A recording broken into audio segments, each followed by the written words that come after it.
Ipinagbabawal nga ba dito kay Facebook yung paggamit ng mga sticker doon po sa ating mga content na nagko-comment po sila? Meron po ba tayong restriction or violation na matatanggap? Ang kasagutan ko po dyan, well, sino nagsabi? Makakating labi.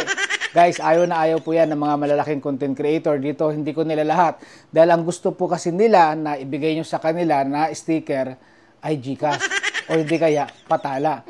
Kaya po sinasabi nilang bawal yan. Kung sakali man po na nagkaroon po kayo ng restriction or violation sa ginawa nyo pong pagsisend ng sticker sa isang content creator, maaari yan po ay hindi po akma sa kanyang post. Minsan kasi, nag-post na nga yung tao na namatayan, babanatan mo pa ng congratulations. Si Facebook guys, hindi yan maglalagay ng isang bagay na hindi natin pwedeng gamitin. Ano yan? Patibong? Sa tingin niyo po ba, loko-loko si Facebook, maglalagay ng sticker yan, tapos bawal pala? Hindi po ganun yan.